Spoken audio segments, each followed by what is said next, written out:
I was a communist for the FBI.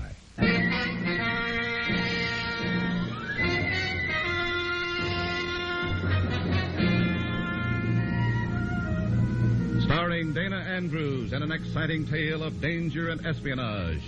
I was a communist for the FBI.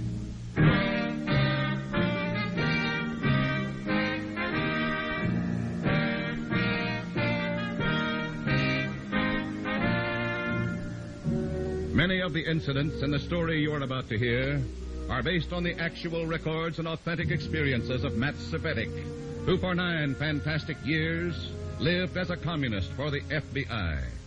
Here is our star, Dana Andrews, as Matt Cvetic. 9 years. 9 nervous years. Always looking over my shoulder. Because if I didn't, my head might roll when I didn't want it to. Years of isolation and tension. Being alone in crowds of comrades. A long, hectic dream. But now that it's over, the dream is more real than ever. For all of us now. In a moment, listen to Dana Andrews as Matt Cvetic, Undercover Man.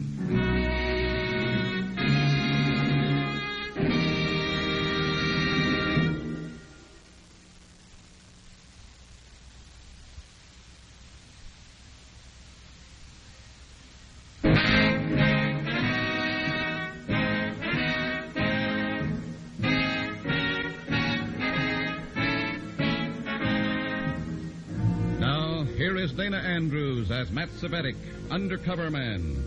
This story from the confidential file is marked Card Game in the Clouds.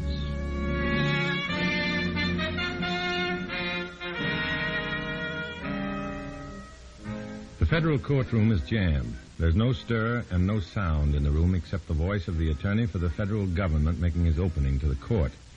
Everybody in the room knows that this matters. This is important. This is part of an enormous struggle for our survival. We listen spellbound. And we shall present witnesses whose testimony will prove beyond any shadow of a reasonable doubt that these defendants, all members of the Communist Party, have been guilty of sedition, seeking the overthrow of the United States government by force, and by force of arms if need be. We are ready to proceed, Your Honor. Are you ready to leave, Mr. Cvetic? Well, who are you? Come with me. Give me one good reason, and maybe I will. Redchenko wants you. Redchenko? Not so loud. Headquarters? Certainly not. I'm to telephone Redchenko that I found you. He'll pick us up at a spot that I'll designate. You must be quite a gal with the party. I am. We'd better go. Redchenko is an impatient man.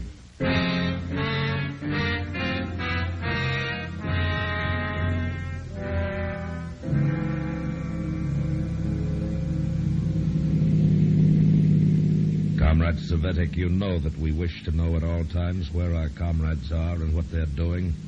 You seem to know where I was, Comrade Redchenko. Only because you were seen in the courtroom by a comrade. I've been looking all morning for you. Oh, so the lady tells me. The lady is Comrade Laura Black. Comrade? Comrade. Well, I'm ready for orders. When we reach the city limits, this automobile may have been wired by the FBI. We will abandon it to talk. Interesting problem, Comrade? When we leave the car, Comrade.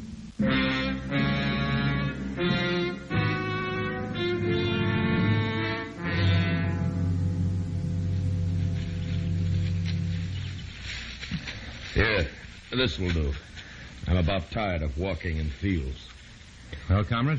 Comrade Laura, I'm out of breath. Begin for me, if you will, and be direct. Comrade Cvetic, you and I will meet a plane at Municipal Airport tonight. The plane is from Washington, D.C. Oh. I will meet a man coming off the plane. What about me? You will stay in the background. The man will give me a portfolio, which we will deliver to a comrade in New York City. The Park Lowell Hotel. You will take the night train. Does it take two? If one of you is detained, shall we say, the other must get through with the briefcase at all costs. Should I know the contents of the briefcase? No. Simply follow orders and to the letter. And the letter is? Exactly. You are to report to a Mr. Penrose at the Park Lowell Hotel tomorrow night, no later. Mr. Penrose has made elaborate and delicate plans for leaving the country Friday night. With the briefcase? Of course. Suppose Laura and I become separated and she has the briefcase. Do I report to Mr. Penrose anyhow? Yes. Empty-handed? Yes. Okay. A good stroke, huh, comrade? Our executing this audacious move during the communist trials when the FBI expects us all to scurry into hiding. Oh, yeah. It's a good time for us to move. You have a revolver, Savetic? Yes. Take it with you. Take all orders from Comrade Laura. Is that all? See to it that one of you succeeds in getting the information in that briefcase to New York. That is all.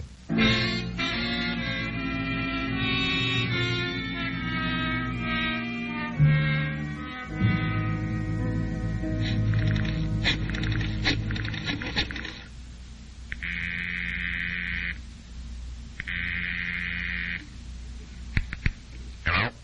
Mr. Oxford, please. Who's calling, Mr. Oxford? Cambridge. This is Oxford. Go ahead. The boys dragged me out of the federal courthouse this morning for an assignment with all the romantic gingerbread.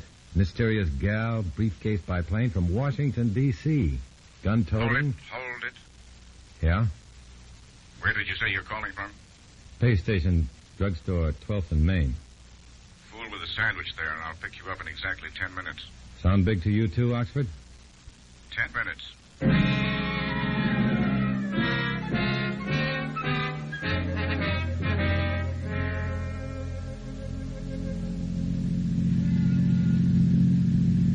The FBI has been waiting for this chance for a long time, Matt. This looks like it. It felt important the second that gal tagged me. Vital information leaks have been occurring in Washington a lot too frequently. We've wanted to know how the commies do it. This looks like a look-in on one of their methods. This could be my big moment. It's peculiar. Why do they want you to report to this Mr. Penrose Friday night, even if you don't have the briefcase with you? For discipline, I suppose. That's what worries me. Matt, we want you to deliver that briefcase. Believe me, I want to deliver it, too. If only as a personal health measure. Keep in touch all the way, Matt.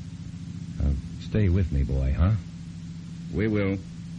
We'll be with you at the train. Sort of.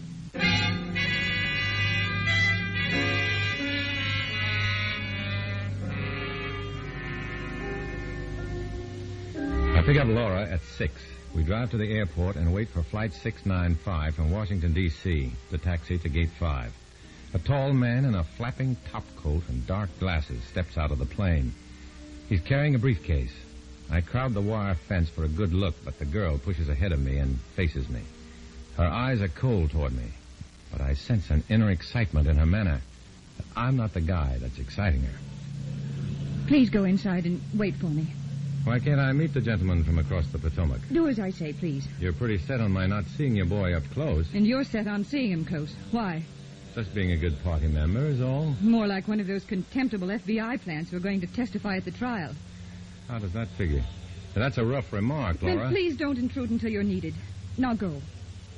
Yes, Sergeant.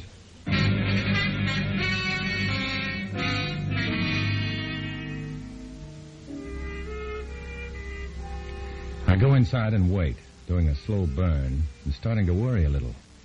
5 minutes later, another plane is announced departing for Washington, and Laura comes into the waiting room with the briefcase.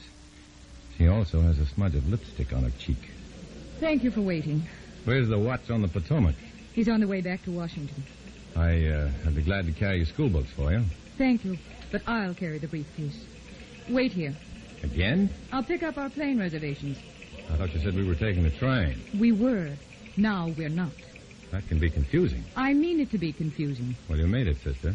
No objections?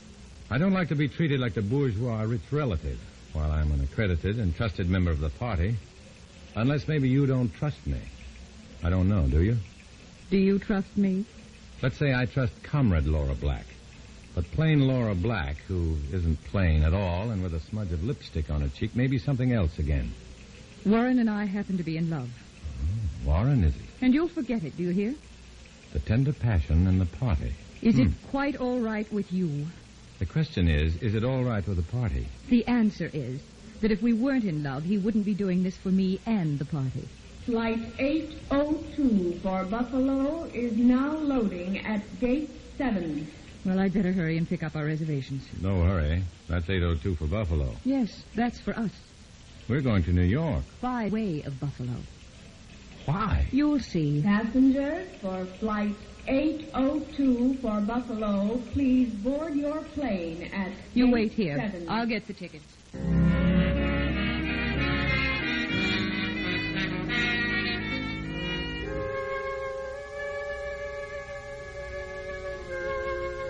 I look around for a telephone booth. I've got to let the FBI know that I'm flying to Buffalo tonight instead of training out to New York. All the phone booths are filled and people are waiting except at one where a soldier is talking and smiling in pantomime behind the glass door. Come on, soldier. I'm next. Ring off. Hang up.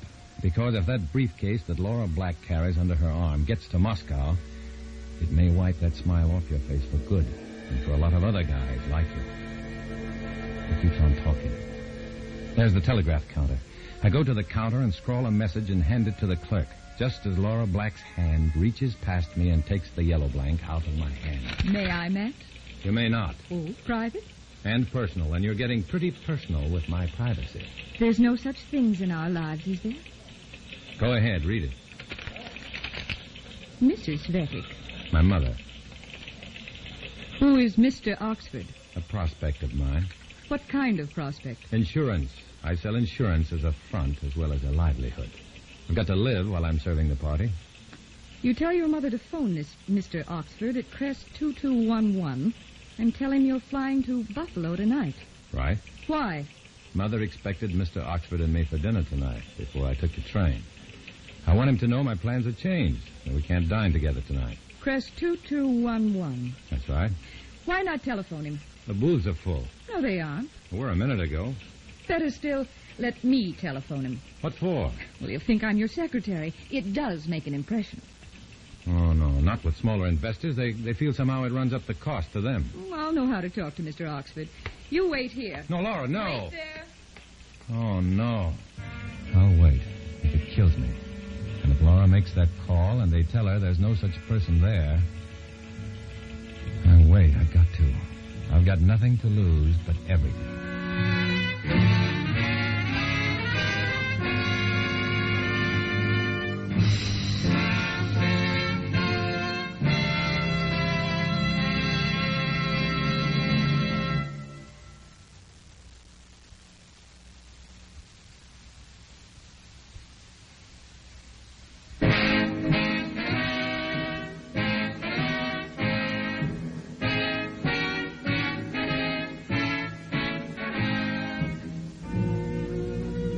Now back to Dana Andrews, starring in I Was a Communist for the FBI, and the second act of our story.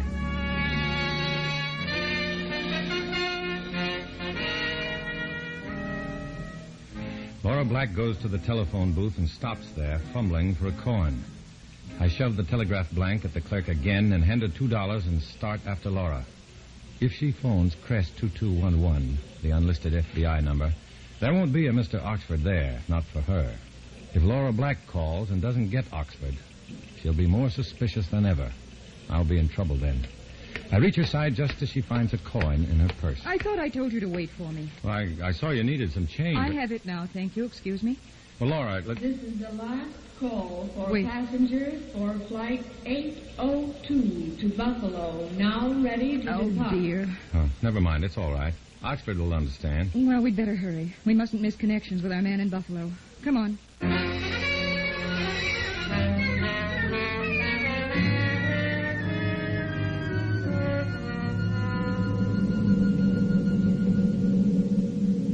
In the plane, Laura and I play canasta with cards furnished by the stewardess. The briefcase on her lap serves as a table. On her lap. Somehow, I've never even touched the leather portfolio. So far, I'm excess baggage on this assignment, and I don't like it. We play indifferently at first, idly. Then, as the coveted stack of cards on the briefcase grows larger, the play grows tense and watchful. Strangely, some enormous stakes seem in the balance. Our playing is careful and charged.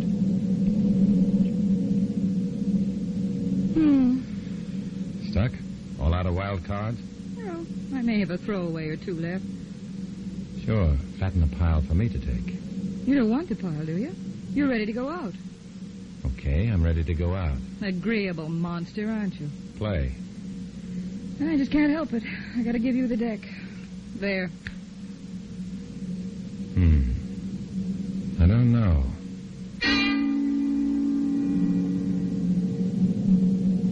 All at once, the innocent card game in the clouds is a clue to another, more sinister game that lovely Laura Black is playing. She's trying to keep me in the deal until she can raise her score just enough to win. It's like putting me on an important job for the commies so that the FBI won't want to call me off that job, even to testify at the trial. If that's the game, then they know I'm an FBI spy. Or do they? For a long time, I stare at my cards unseeingly. A long time. What's the matter, Matt? What? Make up your mind. We're coming into Buffalo. All right. I'm not going to bite. You refuse all those juicy points? Yes, I'm going out.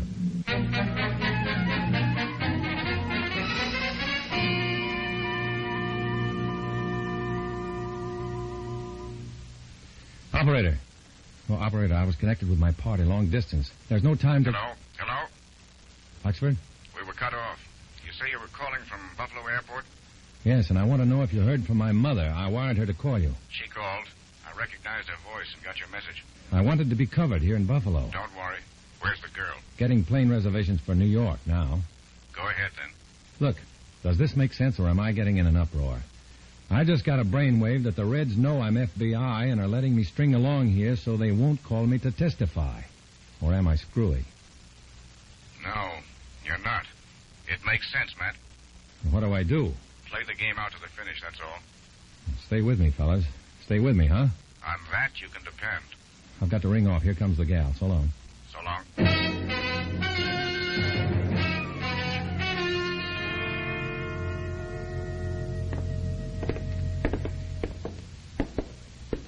Buffalo American Products Corporation?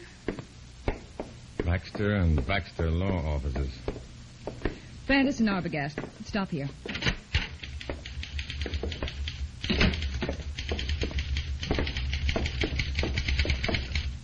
May I help you? Yes. Will you tell Mr. Arbogast that Miss Black is here? Oh, yes, Miss Black. He's expecting you. Go right in. Thank you. Will you wait out here, Matt? What else have I got to do? Give me your revolver, please. What? Your revolver. Why? Because I asked for it. Don't you trust me with a gun? Perhaps I don't trust Mr. Arbogast without a gun.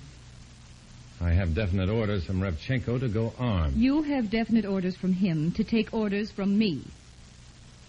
Your gun, please. All right. Don't shoot yourself in the foot. Thank you. Wait here.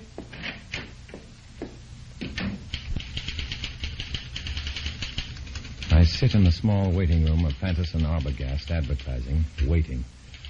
The typewriter thumps louder. My heart begins to stumble crazily.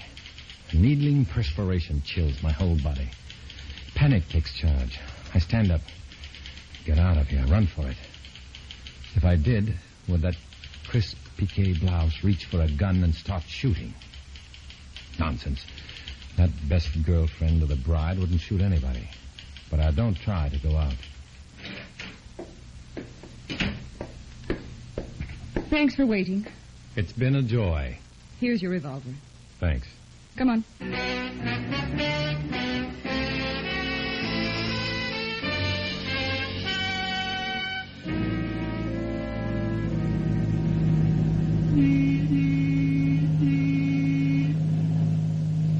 I thought you were making plane reservations to New York. How come the bus? The object is to deceive. Deceive who? The FBI. Yeah? Just for example. Good example. Well, you know they have stool pigeons among us. Yes? Then why do you ask such stupid questions? I happen to be stupid. I wonder. I'm especially stupid about that gun in the waiting room. We won't discuss it. All right. You do all the talking. I want to go to sleep now. I'll take care of that briefcase for you if you I'll like. take care of it, thank you. Good night, Mr. Svetic.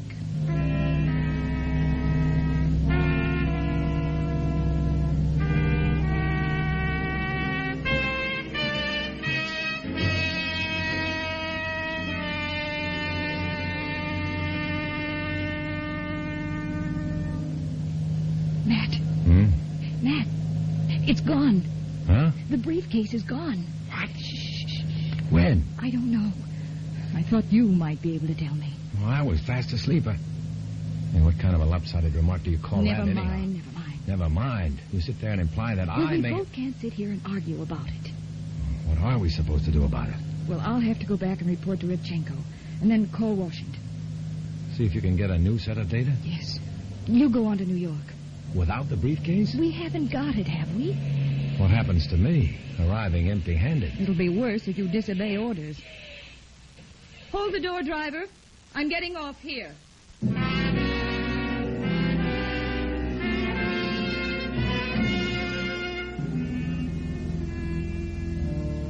Laura is gone. The briefcase is gone. And we're underway again. In the gloom of the bus, I check the chambers of my gun. The gun is still loaded. That's something. And another thing is that I'm still safe. It's still dark when we roll into New York. I go to the hotel. There's a note waiting for me. Meet me, Pier 11, East River, urgent. No signature. I go outside. My throat is dry and my palms are moist. Meet whom? Why, on a dark, lonely waterfront? Taxi! The bulldog edition of a paper on the driver's seat. The headline says, FBI plant takes stand against accused Reds today. Now, if the Reds suspect me, they can knock me off. And no bearing on the case whatever. Here goes.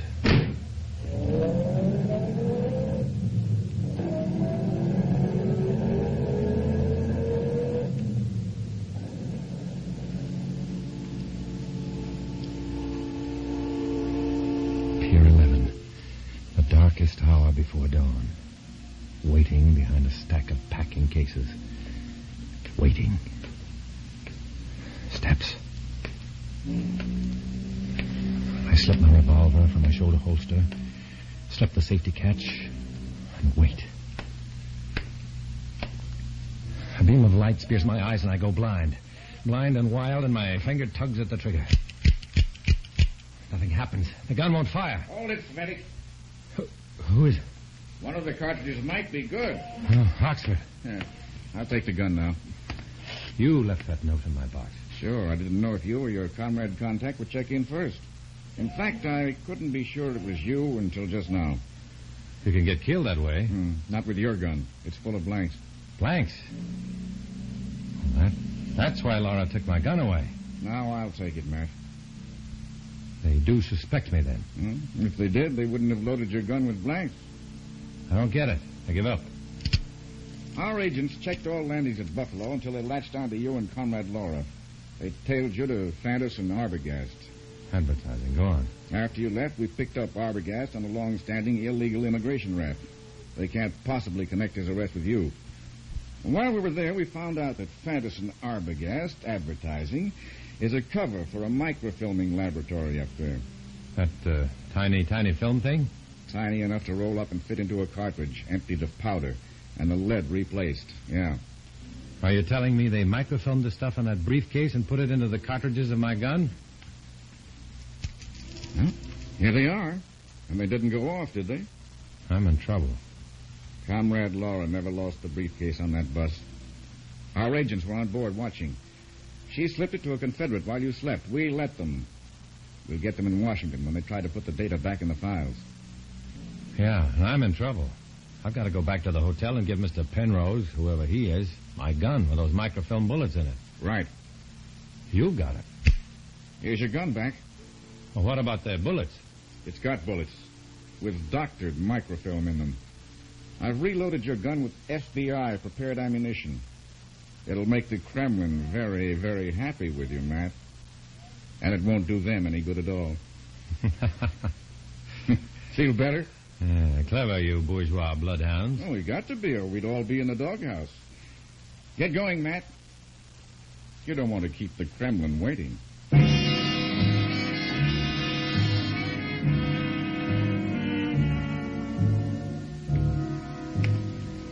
I leave Pier 11 feeling great, exhilarated.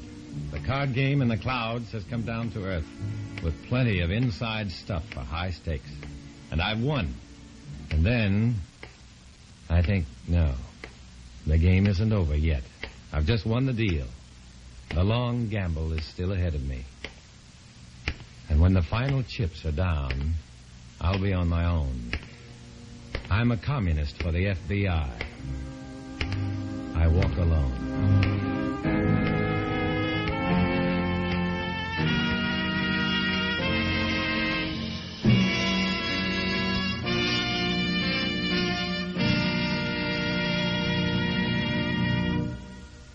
Our star, Dana Andrews, will return in a moment.